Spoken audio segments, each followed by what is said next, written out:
आदाब। आज हम देखेंगे कि मटर को किस तरह से स्टोर किया जाए।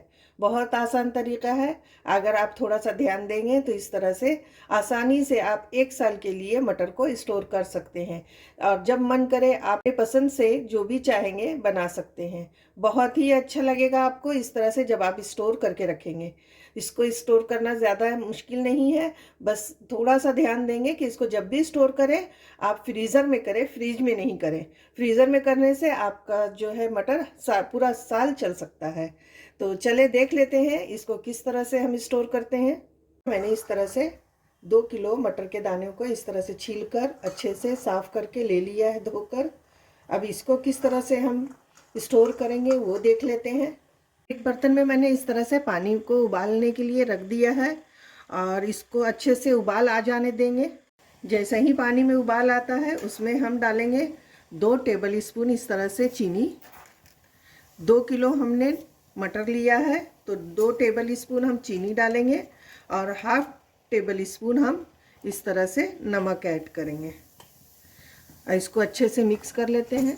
देखिए इस तरह से चला लेंगे और इस तरह से पानी में उबाल आने के बाद अब हम इसमें मटर के दाने जो है इस तरह से डाल देंगे और ज़्यादा इसको उबालना नहीं है। बस जैसे ही ये मटर ऊपर आएगा आप देखेंगे कि सारा मटर एक एक करके ऊपर आ जाएगा। बस ऊपर से हमें इसको छान लेना है। हमने यहाँ पर बाउल के अंदर पानी ले लिया है और उसमें आइस क्यूब हमने डाल दिया है। इस तरह से जैसे ही मटर ऊपर आता है हम बाउल में इस तरह से छानकर ये आइस क्यूब जिसमें हमने डाल दिया है पानी में, इसमें हमें मटर को डाल देना है। देखें मटर के दाने ऊपर आना शुरू हो गया है। और हमेशा आप एक बात का ध्यान दें, मटर जब भी लें फ्रेश मटर लें, एकदम सही सही साफ साफ हो, इसमें कीड़े मकोड़े ना हो या ख़राब ना हो। अब यहाँ पर ये मटर के दाने ऊपर आ रहे हैं। अब गैस की फ्लेम को हम ऑफ करेंगे और इस तरह से छान कर हम निकाल लेते हैं। इस तरह से बर्फ़ के पानी में डालते जाएंगे। इससे हमारा मटर जो है एकदम हरा हरा फ्रेश रहेगा। इसी तरह से हमें सब छान लेना है। यहाँ पर मैंने एक किचन टॉवल बिछा दिया है और उसके ऊपर अब ये मटर को हम अच्छे से सूखने के लिए रख देंगे ताकि ऊपर की परत इसकी अच्छे से सूख जाए। और ये सूख जाने से क्या होगा, जितने दिन तक हम 1 साल से ज़्यादा या कम से कम 1 साल तो ज़रूर हम इसको रख पाएंगे। और जब हमको कोई डिश बनानी हो बस फटाफट हम इसे निकालेंगे और इस तरह से हम इस्तेमाल कर सकते हैं। इसी तरह से हम पूरे में सारे मटर को फैला लेते हैं और 3 से 4 घंटा हम इसको इसी तरह से रहने देंगे ताकि ऊपरी परत एकदम आसानी से सूख जाए। फिर हम बताएंगे आगे। यहाँ पर देखें मटर के दाने अब हम पहले से सूख चुके हैं। इसे 3 से 4 घंटे तक हमने अच्छे से सुखा लिया है और देखें इस तरह से ये हमने इस तरह से चलाते हुए इसे सुखाया है। बीच बीच में हमने इस तरह से इसे चला लिया था। अब इसको हम स्टोर करेंगे। इसको स्टोर करने के लिए आपके पास इस तरह से अगर जिप लॉक बैग होगा तो आप उसमें स्टोर करें।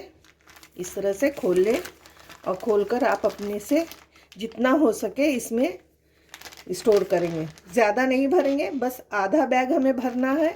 अगर आपके पास इस तरह का जिप लॉक बैग ना हो तो आप जो है इस तरह की प्लास्टिक की जो थैली इस तरह से आती है, ये बैग भी आप ले सकते हैं। इस तरह से आप इसको खोल लें और इसको भी भरें तो आधा ही डालें, ज़्यादा फुल नहीं करना है। यहाँ पर इस तरह से मैंने सारे मटर को स्टोर कर लिया है जिप लॉक बैग में। देखें बड़े वाले में हमने इस तरह से आधा ही भरा है, उसी तरह से हमने छोटे बैग में भी आधा भरकर इस तरह से स्टोर कर लिया है।